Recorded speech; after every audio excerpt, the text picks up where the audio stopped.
మంచి కృష్ణమయ్య గారికి అంటే లైక్ ఎంతో అనుభవం ఉందని స్టార్టింగ్ నుంచి మాట్లాడుకుంటున్నప్పుడు, వెనుకకు తిరిగి చూసినప్పుడు ఏమైనా విమర్శల్లో చిక్కుకొని బాధపడిన సిట్యుయేషన్స్ ఉన్నాయా? లైక్ ఇప్పుడు 'పవన్ కళ్యాణ్' గారిని మీరు విమర్శించారప్పుడు.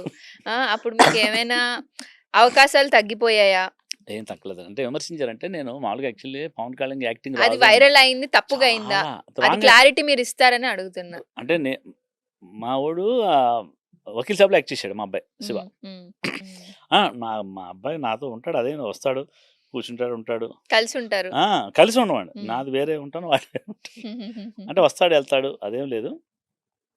ఆ సినిమా యాక్ట్ చేసొచ్చి నాకు చెప్పడం ఏంటంటే, "ఇది మనం చేసేది యాక్టింగ్ కాదన్నాడు." హ్మ్. వకీల్ సాబ్ చూసొచ్చి ఏంట్రా అంటే, అసలు డైరెక్ట్ జీవిస్తున్నాడు అతను 'పవన్ కళ్యాణ్.' ఓకే. నేను దాన్నేమన్నా అంటే 'పవన్ కళ్యాణ్‌కి యాక్టింగ్ రాదురా' అన్నా. ఆ! అది ఇంటర్వ్యూలోకెళ్ళి ఇలాగే చెప్పొస్తుంది. 'పవన్ కళ్యాణ్‌కి యాక్టింగ్ రాదు.' ఇది ఎలా బయటికొచ్చింది పిలిచారండి. ఆ! పిలిచి మామూలుగా జనరల్ ఇంటర్వ్యూ జరుగుతా 'పవన్ కళ్యాణ్‌కి యాక్టింగ్ రాదండి బాబు' అన్నానంతే. అది ఎక్కడికెళ్ళిపోయింది. ఓహో! ఆళ్ళేం చేత్తన్నారు అదొక్కటే ఎత్తన్నారు మిగతాదేయట్లా. మిగతా ఏముండింది? యాక్ట్ చేయలేదు, జీవించాడు. జీవించాడు. నా ఓకే. దుంప అసలు ఫోన్‌లు ఉంటది కానీ ఫ్యాన్స్ అనేది ఇప్పుడు ఎవరిని తిట్టినా ఇప్పుడు 'ప్రభాస్' గారినన్నా, 'పవన్ కళ్యాణ్' గారినన్నా, ఈ 'చిరంజీవి' గారిని ఎవరినన్నా, విజయ్ దేవరకొండ ఎవరినన్నా ఫ్యాన్స్‌కి ఉంటారు కదా అభిమానులు. అంతే వాళ్ళు గదా! ఫోన్‌లు బూతులు తిట్టడం నన్ను రోజు. నేను ఫోన్ ఎత్తలేకపోవడం కొన్ని ఇది రోజులు. ఎప్పుడు జరిగింది? చాలా చాలా కాలం అయింది. ఏళ్లయిపోయింది చాలా గదా! కాలం అయిపోయింది. ఇప్పటికి మాట్లాడుకుంటున్నారంటే మర్చిపోండి మరి ఎంత వైరల్ అయిపోయింది అది కాన్సెప్ట్. అంటే ఓకే. ఈ కొన్ని మీ ఉద్దేశం అక్కడ తప్పు లేదు. నాది లేదు. కానీ హ్మ్. ఆ ఛానెల్ అలా చేశారు. పర్లేదు అది కూడా పబ్లిసిటీ అయిందిగా. ఫేమస్ అయిపోయాం. మనం ఫేమస్ అయిపోయాం. ఆళ్ళు ఈ ఛానెల్ రోజుల్లో ఫేమస్ నెగటివిటీతోనే అవుతున్నారు. అవుతారండి. మా వర్మ గారు సినిమాకి రాకండి. చూడకండి అవసరం ఉండదు అంటాడు. అంతేగా. ఏంటి సార్ మన సినిమాకి రాకపోతే డబ్బులు అయ్యే వత్తాయి కొనుక్కుంటూ ఏదో ఓటీటీ అమ్ముకుంటానంటాడు. కాన్ఫిడెన్స్ వేరే సార్ ఎవరికి ఉండదది. అంటే ఆయనంటే ఎందుకంటే అండి ఆయన రూపాయి లేకుండా సినిమా తీయగలడు.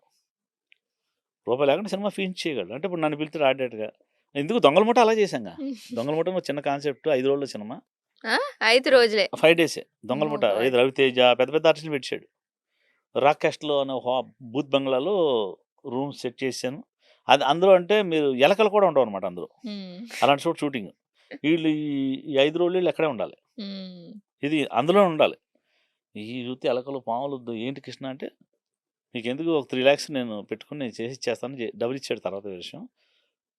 బాత్రూమ్ సింక్ ఉంటది కదా! నల్లగా అయిపోయి చెత్తయిపోయింది. ఇంక దాన్ని బాగు చేయడానికి మన వల్ల కాదు.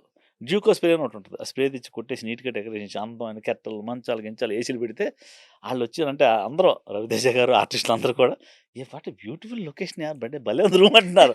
దాన్ని ముందు చూడలేదు మీరు అనుకోని నా ఒక్కడికే తెలుసది. అంటే ఇలాంటి జిమిక్స్ ఆర్ట్ చేయను. Director magic. చూపిచ్చాను. వాల్ పేపర్ వాల్‌కి ఇరిగిపోయింది. దాన్నేం చేయను. వాల్ పేపర్ ఏసానంతే. దాన్ని ముట్టుకుంటే రాలిపోద్దింక. దాన్నేం చేయొద్దు మనం. వాల్ పేపర్ నీట్‌గా కలర్‌ఫుల్ ఫ్లవర్స్. ఎలా వస్తాయి సార్ మీకిలాంటి ఐడియాలు? బ్లాక్ అండ్ వైట్ ఏమో హీరోయిన్‌కి రూము. మొత్తం హ్మ్. అన్ని black and white poster, black and white మంచం, బ్లాక్ అండ్ వైట్ మంచం కూడా ఏంటనుకుంటున్నారు మీరు? ఒక డబ్బా కొట్టేసి ప్లైవుడ్ తోటి పైన మంచి పరుపులు చుట్టూ ఫ్రిల్స్ క్లాత్ మెత్తటి తలగడలు గిలగలేసి అబ్బా! ఇంతకంటే సుఖం ఎక్కడ ఏసీలు మాత్రం పెట్టిచ్చా. 3,00,000 అయిపోయింది నాకు. హ్మ్. ఆయన 4,00,000 ఇచ్చాడు అది వేరే విషయం. భలే చేసావు కృష్ణ అని ఇచ్చేసాడు. హ్మ్. ఎందుకంటే ఆర్టిస్టులు బయటికెళ్తే రారు మళ్ళీ. హ్మ్. ఆయన అనుకున్న కాన్సెప్ట్ 5, 6 కెమెరాలు పెట్టేసి 5 రోజుల్లో చేసేయాలి. చేసాడు. ఇంకా ఎలాంటి సినిమాలు మీ చేతిలో ఉన్నాయి? ఎలాంటి అద్భుతాలు ఇప్పుడు మా నేను గురించి? లేదండి. ఇప్పుడు ఈ సినిమా తర్వాత 'ఫౌజీ' ఉంది. ఒకడు పొట్టి, పొడుగు నేను ఇంక డైరెక్షన్‌లో దిగిపోయానండి ఇంకా. హ్మ్. నేను ఈ సినిమా హిట్ కాన్ఫిడెన్స్‌గా చెప్తున్నా. ఈ సినిమా హిట్ కొడతాం.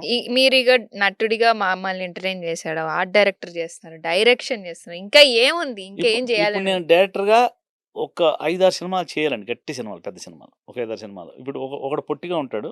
ఒకడు పొడుగ్గా ఉంటాడు. ఇద్దరు ఒకటే. హ్మ్. అంటే ఇప్పుడు నేను 'ప్రభాస్‌ని' అనుకున్నాను అప్పట్లో. ఇప్పుడు 'ప్రభాస్' గారి కాల్ షీట్ దొరుకుతాయో లేదో మనకు తెలీదు. నన్ను ఏకేశారు. ఏదంటారు అదేదో గిమ్స్ అంటారా? మీమ్స్. మీమ్స్‌లో వాడేసుకొని నన్ను దొల్లిచ్చారు. ఒక 'ప్రభాస్' పొట్టిగా ఉంటాడండి. ఆ! అదే 'ప్రభాస్' పొడుగ్గా ఉంటాడు. ఇద్దరు ఆడియో ఫంక్షన్‌లో మాట్లాడతారు. ఆ! ఇద్దరు. ఆ! ఎట్ ఎ టైమ్ మాట్లాడతారు. మీరు 100 కెమెరాలు తెచ్చుకొని అక్కడ తిరగండి చుట్టూ. ఇది సినిమా యొక్క కాన్సెప్ట్ ఆడియో ఫంక్షన్ బేస్డ్. ఇది ఒకవేళ నాకు 'ప్రభాస్' గారి కాల్ షీట్ దొరకలేదంటే నేను వేరే ఆర్టిస్ట్‌తోనే చేయడానికి అదైతే జరుగుతదండి. ఈ సినిమా వెంటనే అదే అదే ఏ జోనర్ అది? అది 'విచిత్ర సోదరులు' ఒక కమల్ హాసన్ సినిమా ఉంది కదండీ! అలాంటి ప్యాటర్న్ కానీ ఆ కథ కాదు. మీరొకసారి అది మీరు యాక్ట్ చేస్తారు గదా! అలా చేస్తారా? ఇమిటేట్ చేస్తారు గదా! అంటే, అంటే ఒక డెడికేషన్ కావాలండి. కమల్ హాసన్ గారిని మేము ఆ సినిమా చేసినప్పుడు పొడుగోడికి ఇలా ఉంటాడు కదా!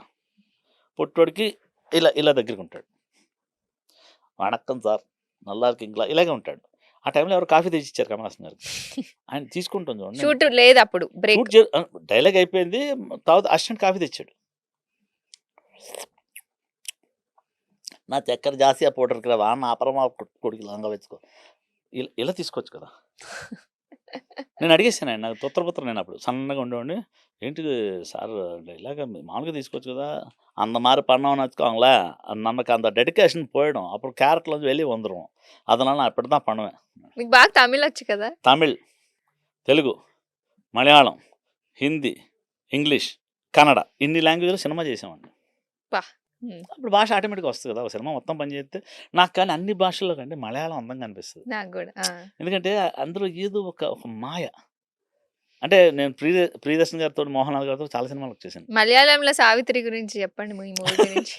നമ്മളെ മലയാള പ്രേക്ഷകരുണ്ടെന്ന് ഇവിടെ ഞാൻ സാവിത്രണ്ട മൂവി ഡയറക്ഷൻ പണതാ അത് നമ്മള് നോക്കാൻ కണ്ടో ചേട്ടാ మనసులాలే అందంగా ఉంటుంది. అంటే ఒక వేవ్స్ ఉంటాయి. అంతే, అవును. ఇప్పుడు కన్నಡ ಗೊತ್ತೆ ಏನಪ್ಪ ನೀನು ಏನು ನೋಡ್ತಾರಡೆ ನೋಡಬೇಕು ನಾನು సావిత్రి అంటే సినిమా మాడితేనే నీవు ನೋಡಬೇಕಪ್ಪ ప్లీజా ఏనా ఇలా ఉంటుంది. అంటే ఒక భాషలో ఒక అందం ఉందండి. కానీ అన్ని భాషల్లోకి తీయనైంది తెలుగు. శ్రీకృష్ణదేవరాయలు చెప్పాడు, నేను చెప్పలేదు. దేశ భాషలో తెలుగు లెస్స అంటే ఒక కన్నడ తమిళ కవి కూడా అన్నాడు, ఒక తీయని తెలుగు అన్నాడు. అని మరి ఆయనకి ఏమనిపించింది, కన్నదాసన్ గారు అనుకుంటా బహుశా. మీ ఆశలో చెప్పండి, ఇక ఫైనల్ గా మా ప్రేక్షకులకి మీ జీవిత అనుభవంతో ఒక మంచి మాట చెప్పండి. తెల్లారట్లు లేవండి, 4:30కు లేకండి. కెమెరామెన్ గారితో సహా చెప్తున్నా, మనస్ఫూర్తిగా అనుకోండి నేను సాధించాలి, నేను ఇది చేస్తున్నాను అని. మీరు అల్లా నమ్ముతారా, యేసుప్రభు నమ్ముతారా, ఈశ్వర్ నమ్ముతారా, ఆ టైంలో లేవండి, మనస్ఫూర్తిగా అనుకోండి, అయిపోద్ది. ఇందులో నేను చెప్పేది 100కి 150% కాన్ఫిడెన్స్ పక్కా జరుగుతుంది. మనదే తప్పట, మన లోపల అంటే చూడండి, ఒక్కొక్కళ్ళు నాకు బీపీ ఉంది, నాకు షుగర్ ఉంది, నాకు అది ఉంది, నాకు ఇది ఉంది అనుకుంటా ఉంటే లోపల ఉన్న అది ఈ మైండ్తో సహా నరాలన్నీ ఈవెల్ అయిపోయి యాక్సెప్ట్ చేసేస్తుంది. ఓకే చేస్తా. ఇప్పుడు నాకు ఏమో 35 ఉండొచ్చేమో వయసు ఇప్పుడు, అంతేనా? ఏమో 30 ఏళ్ళ క్రితం కూడా తెలియదు అది. నేను చెప్తున్నా అంటే కాన్ఫిడెన్స్గా ఉన్నా, నాకు ఏం లేదు, ఐఎమ్ హ్యాపీ. 3 కోట్లు ఉన్నా ఇలాగ ఉన్నా, 3 రూపాయలు ఉన్నప్పుడు అలాగే ఉన్నాం. ఆల్వేస్ బీ హ్యాపీగా ఉండండి. ఏమి పట్టుకెళ్ళడం లేదండి, మనిషి అసలు అంటే శాశ్వతం కాదు అనే కాన్సెప్ట్లో ఉంటే అన్నీ తేలిక లైట్ కనపడుతుంది. బరువు వేసేసుకున్నారా, బరువు ఎక్కువ రోగాలు వచ్చేస్తాయి. అస్సలు నేను కిలో స్వీటు రాత్రి 1/2 కిలో స్వీట్ తింటే కానీ పడుకోను. నైట్ నాకు అలవాటు గులాబ్ జామున్ డబ్బా తెచ్చుకుని తిని పడుకుంటా భోజనం తర్వాత. మరి ఏంటంటారు, నేను కాన్ఫిడెన్స్ ఉంటా, అమ్మ తీపి తినాలి తింటే షుగర్ వచ్చేద్ది. నువ్వు పొద్దున్న జిమ్కి వెళ్ళు, పూజ అయిపోయిన వెంటనే లివ్ ఇన్ ద మూమెంట్ అంటుంటారు కదా. పొద్దున్న ఇలా అరగొట్టండి, మీరు తినేసి పడుకుంటే నిజంగా రావచ్చేమో. మేము పొద్దున్న జిమ్కి వెళ్ళిపోతాం మా పాపతో సహా, కొడతాం 2-3 మీకు గంటలు. మీ పాపకు బాగా మంచి బాండ్ ఉన్నది. లేదు అసలు దేవుడితో కూర్చోబెట్టాను. అంటే ఎందుకు కూర్చోబెట్టాలంటే వేరే అలవాట్లు ఆలోచనలు మీ రావు. పాప పేరు? శిరీష్ అండి, ఇంకో పాప పేరు లక్ష్మి చిట్టి, అంటే శివ, పవన్ మణి. పవన్ మణి అంటే పవన్ మణి అంటే ఇప్పుడు సావిత్రి సినిమాకి డిఓపి అండి. 19 ఏళ్ళు బాయ్, ఈజ్ కెమెరామ్యాన్. ఈ సినిమాలో చూస్తే ఏంటా ఈడని అనుభవం, ఇంత అనుభవం ఉందా అనుకుంటాను. మరి మీ కొడుకుకి ఎందుకు వేషం ఇవ్వలేదు ఏదైనా? అంటే అతను ఇప్పుడు మన చిన్న ఎన్టీఆర్ గారి సినిమాలో లాక్ అయి ఉన్నాడండి. ఏం సినిమా అంటే డ్రాగన్ లో మంచి వేషం పడింది. అమేజింగ్, చాలా అసలు మామూలు వేషం ఇదివరకు కూడా చేస్తున్నారు కదా ఎన్టీఆర్ గారితో. చేశాడా మరి ఇదైతే మాత్రం అసలు ఒక మంచి వేషం. మన ఏదో ఇంటర్వ్యూ ఇచ్చాడు కదా, అన్న నడువు ఎంత ఉంది